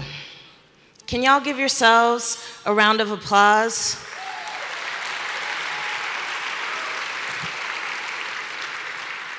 And let me tell you why it's incredible. Because this is one of the first gatherings of this size that I've been to where intersectionality wasn't representation. Ooh, did I say a word or did I say a word? Intersectionality is not diversity. Intersectionality is the ability of each of us to understand where we stand in relationship to power. And so this is an important gathering because this is the first time in a long time, and I've been doing this work for a long time, that I've actually seen what intersectionality looks like in practice. Thank you for that.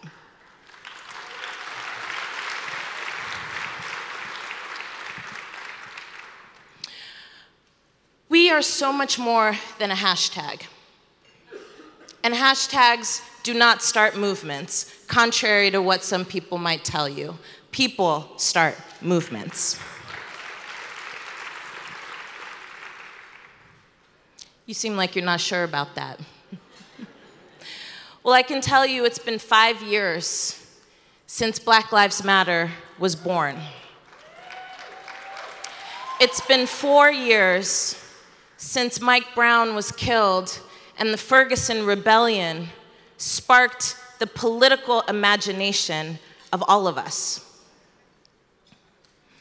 And in those 5 years, we have grown from a hashtag to a series of social media platforms where people could talk to each other online so that you could do something together offline. We went from social media platforms to a freedom ride where more than 600 people from across the country, Black people, doctors, lawyers, mothers, healers, writers, artists, came together and said, we stand with Ferguson, we stand with Mike Brown, but also what's happening in Ferguson is happening in our community too. And so when we came back from that freedom ride, Black Lives Matter became much more than a hashtag, much more than a series of social media platforms designed to connect people online so that we could do things together offline. Black Lives Matter became a global network that now has 40 chapters around the world.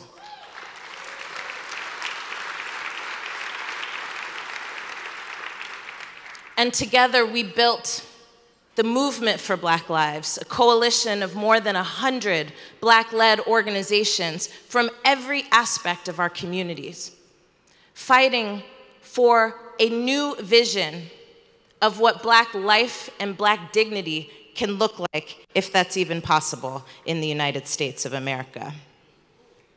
Oh, did I say something wrong? Black Lives Matter began as a love note to Black people, a demand that our lives matter in our economy, in our democracy, in our communities, in our homes, in our places of worship, in our workplaces.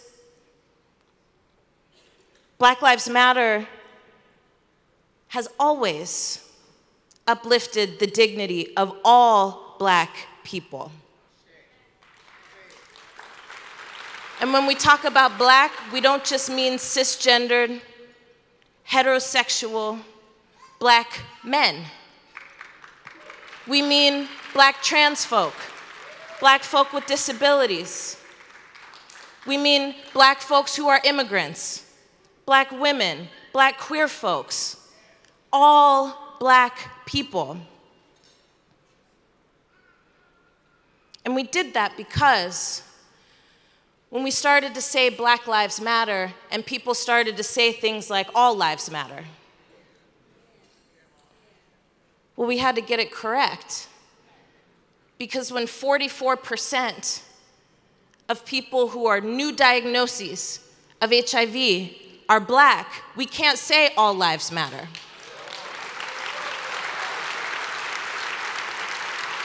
When 47% of all new AIDS diagnoses are Black people, we cannot say all lives matter.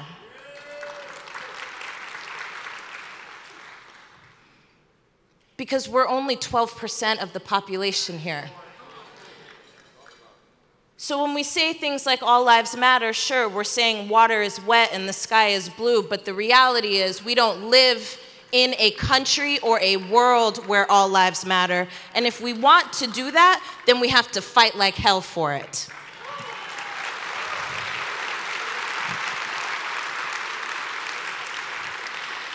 Since 2013, we have saturated the national and international political landscape, created space for critical conversations around race and racism, challenged anti-Black rhetoric and practice inside and outside of our movements, and we have forced all of us to reimagine what it really means to build movements that are multiracial, multi-ethnic, multinational, that authentically, not symbolically, include the needs, concerns, and dreams of all Black people. We have complicated who is Black.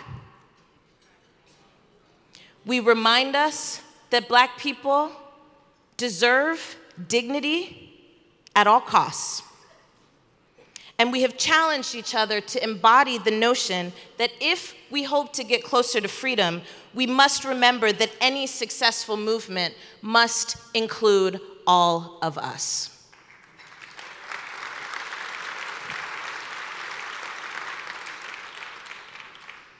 We have surfaced the ways in which anti-Black racism gets in the way of building the strong alliances and coalitions that we need to be powerful in a moment where our power is being stripped from us. We have challenged each other to lovingly interrogate how anti-Black racism keeps us from being powerful together. And so, we invest in us, we invest in our movement by making sure that Black people have political vehicles to organize and have choices about which political instruments we choose to give our time, our money, and our talent to. We have forced traditional civil rights organizations to be more responsive to the needs and the challenges facing our generation or risk becoming irrelevant. We have forced presidential candidates to speak to an agenda that will positively impact Black lives, and y'all know where that went.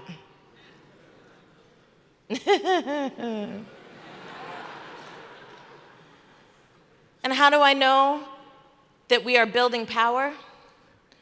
Because we have become a target for the conservative right-wing movement in this country. We have been named domestic terrorists. We now have an FBI designation called Black Identity Extremists. And yes, that is something to be concerned about. It is not something to put on a t-shirt. But make no mistake, any kind of backlash like that means that you are building power.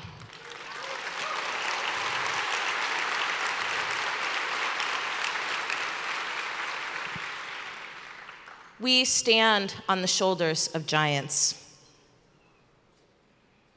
Nothing that has been possible in the last 5 years could have been possible without the work that people have done to lay the groundwork for all of us to be here in this moment. There are many challenges that we face. We have 2.5 million people in prisons and jails in this country, and 1 million of them are Black.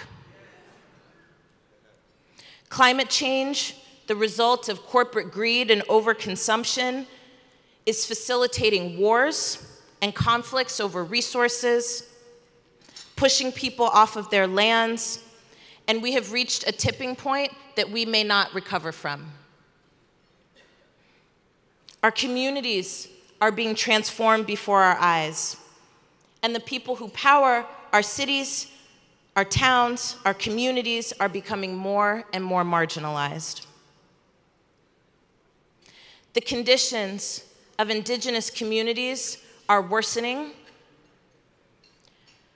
Trans people are being murdered weekly, if not daily. Those are just the ones that we hear about. Children are being put in cages. And right now, as we sit here, there is a fight over the future of the Supreme Court. There are times when these challenges can feel overwhelming. It can feel like we need a Martin Luther King to come and save us and lead us to the promised land. Well, I'm here to tell you, he ain't coming. It's us. It's us that we are waiting for.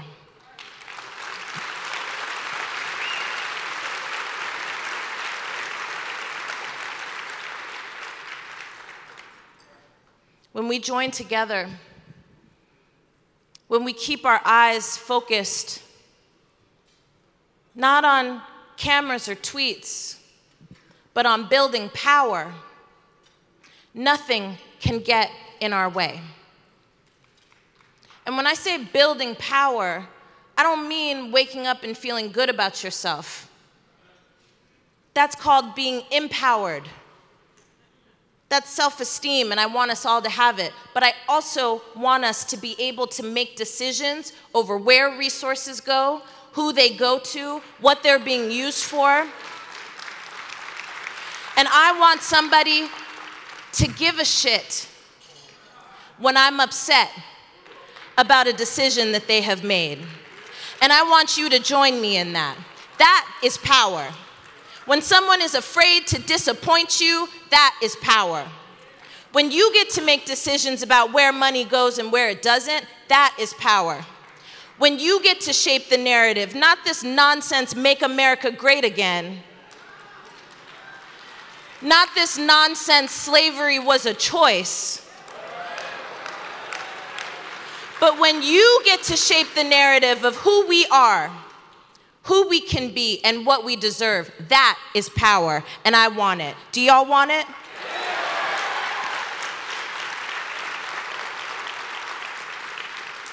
I believe that we can have it. And we don't just want to sit in that same White House that Trump is sitting in right now. That's not the kind of power I want. I want to take that White House and I want to change what it does. I want to change how it functions. I want to change how it operates. And if it ain't ready to change, it's got to go.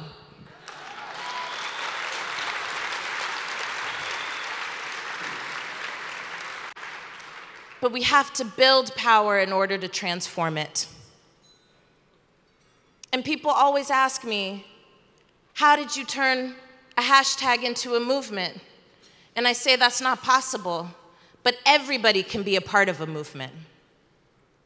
Y'all didn't hear me though.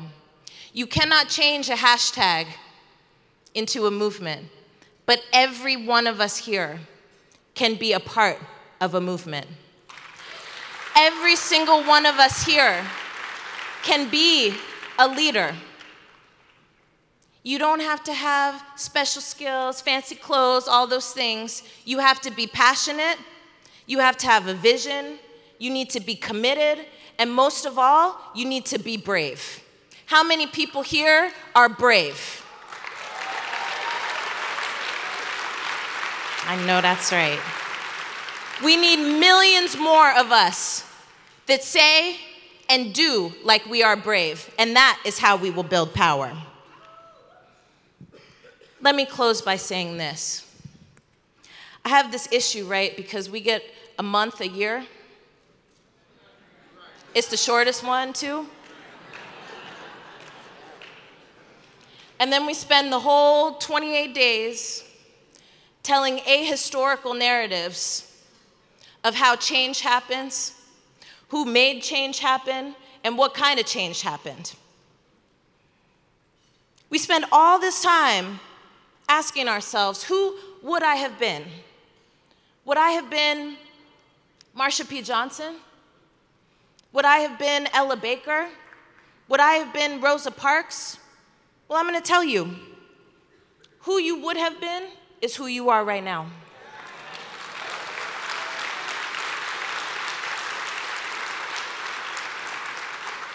We don't have to ask ourselves who we would have been. We have to ask ourselves who we are right now and what we are willing to do and put on the line, who we are willing to build with, what kind of ego we are willing to cross in order to get to the goal. Not fame, but power. The ability to make decisions over what happens in our lives, in the lives of the people that we love, the ability to share and shape who it is that we actually are and who we can be, and the ability to make somebody give a shit when they disappoint us. Do y'all think we can win?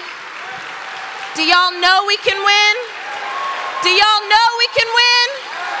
Let's get it, y'all.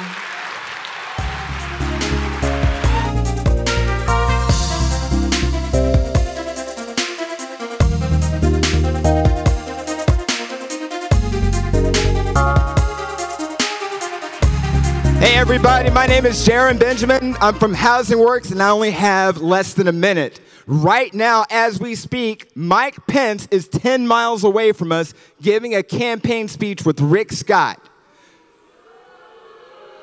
Okay, you're cutting into my time. Listen, if they have their way, there will never be Medicaid expansion here in Florida, and horrible, horrible atrocities like the public health disaster that happened in southern Indiana under Mike Pence's watch will happen all over the United States. So I need you to do one thing. I need you to take out your phone and I need you to send these tweets. At Vice President Pence, welcome to Orlando. We're 4K HIV advocates who remember your ongoing failure in Scott County, hashtag USCA 2018. Look, if I had more time, I would have rented a bus and we could have gotten on there and gone down the street, but I don't. And then the last tweet, at Vice President Pence, at Rick Scott, failure to expand Medicaid leaves nearly 1 million Floridians without health care, hashtag USCA 2018. Thank you very much. Please, I don't see enough phones out. Take that phone out, send that tweet now.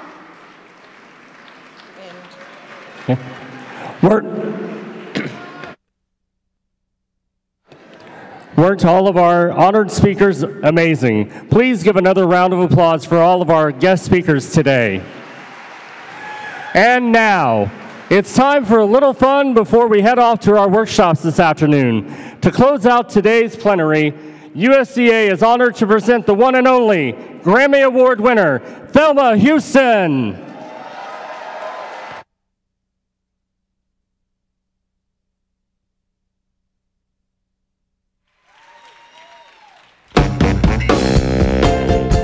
Thank you very much, everybody. Thank you. How are you doing out there? Well, they told me that it's my job to welcome everybody here. And I think there's nothing can be more welcoming than to doing a little music. Do you like Motown music? You want to sing a little bit with me? All right. Here we go.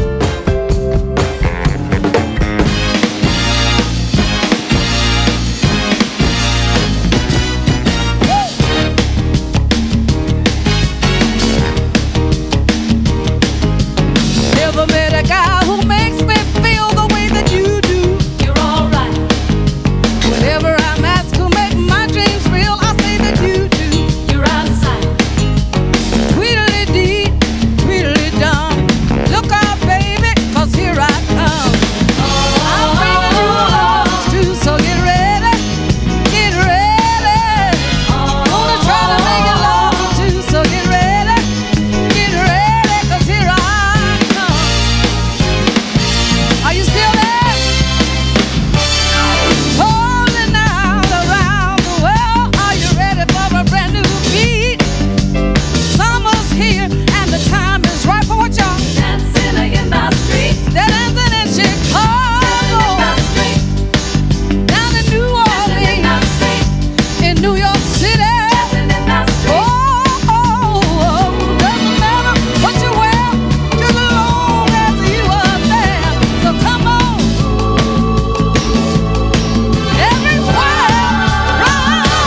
my life.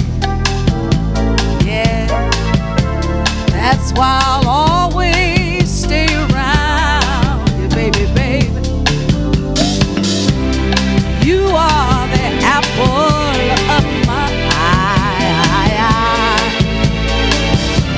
Forever you'll stay in my heart. We're my supremes, baby love. I need you all, but all you do is treat me bad. You break my heart and you make me sad. Tell me, what did I do wrong to make you stay away so long, baby, baby? Sugar pie, honey bunch, you know that I love you. Everybody, you know this. I love you and nobody else.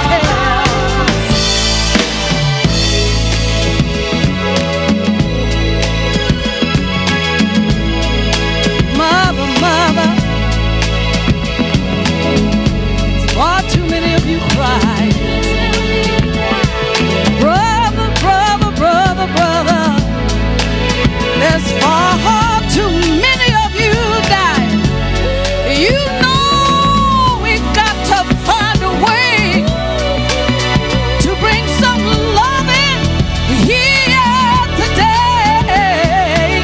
Picket lines and picket signs. Don't you punish me with that old nasty brutality. Come on, talk to me, and maybe we can see what's going on. What's going on? Can you tell me what's going on? 'Cause I sure wanna know.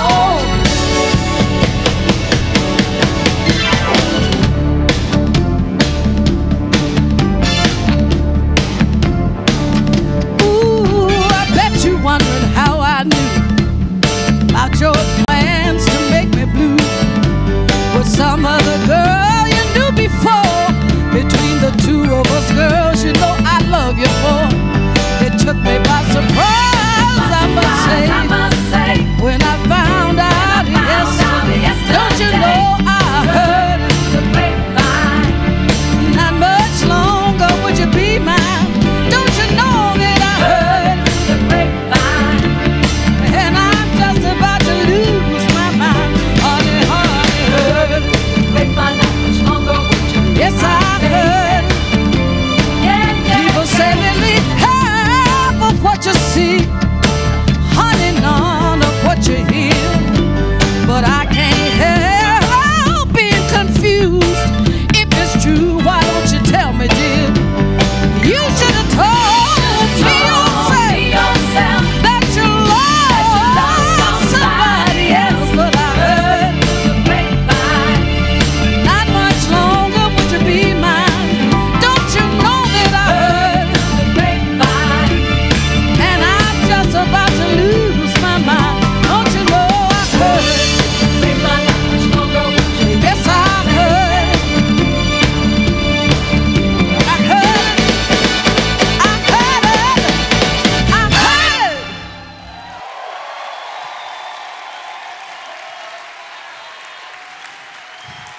Thank you. Thank you so much. Thank you so much. You know, my heart is just so full today because to walk into this room and see everybody here gathered in support of, you know, I go back a long, long time. I've lost so many of my friends and supporters, some of my family. And I know we have a long way to go to find a cure, but I gotta say we've made a lot of progress, don't you agree?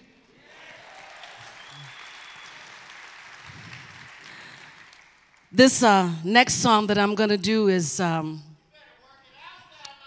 okay, I'm gonna try to work it, honey. But this next song, I do it as a tribute to a friend of mine. And he was doing this journey a long time ago. Unfortunately, he is no longer with us to see what has been accomplished. Of course, like I said, we have a long way to go. And I do know how much that this is happening to our black community. So I'm not saying that the work has been done. It has not. But this person was out there in the forefront, and this is my tribute to him. His name was Sylvester.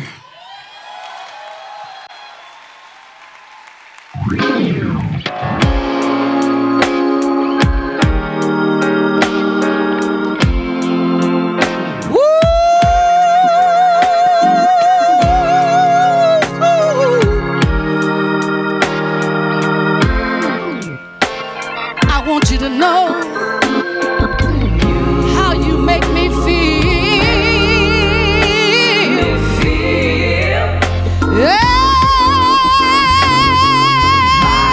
Every time I think about you, don't you know? Oh yeah, I'm okay.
And choose your feeling. Come on, get up. I want to see some swinging, sway, move, grooving, glide, slide, rocking, reeling. Come on, get up, everybody. Dance. Looking on my feet in the disco heat, dancing through the night. The morning light shines on me. Again, music makes me. Come on now, everybody. Come on now. Oh, dancing's tall.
Thank you. Okay. All right. Thank you. Okay, thank you. All righty. Thank you. Thank you, guys. Congratulations. Okay.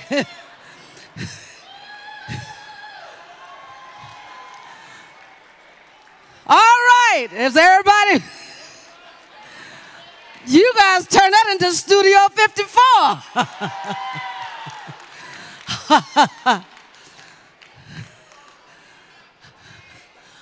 Huh? Oh, you want to hear that one? Okay, let's do Don't Leave Me This Way for everybody. Here we go.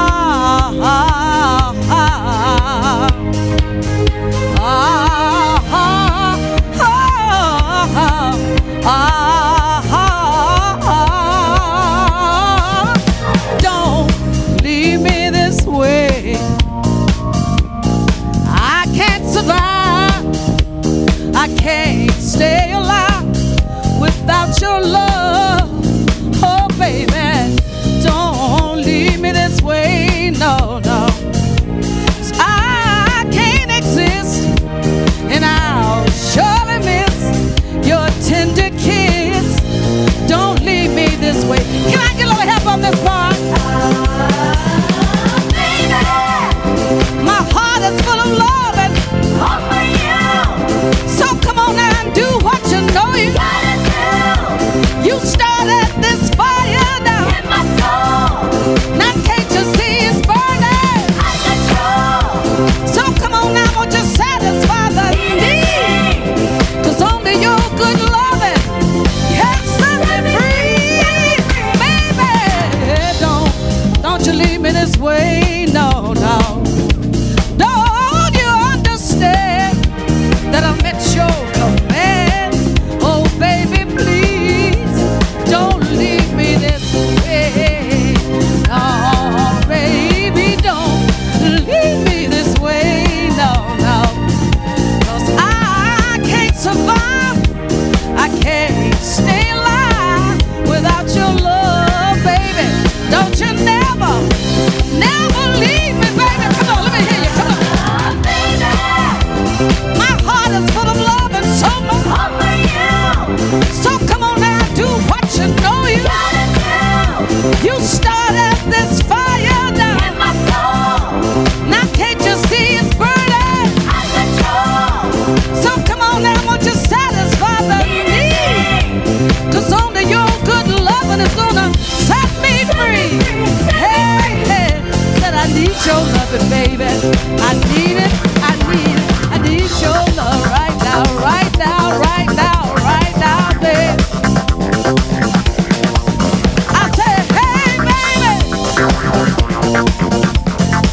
your love is so important to me. Your love is so important to me. Hey, hey, baby, don't you leave me, darling. No, no. You see, I feel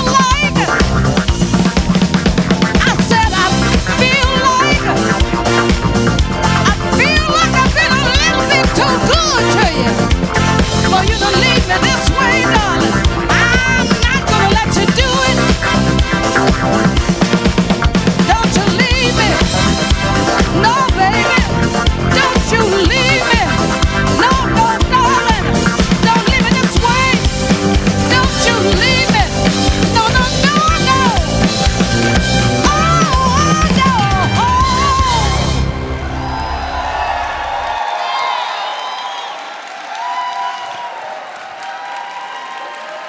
Thank you so much.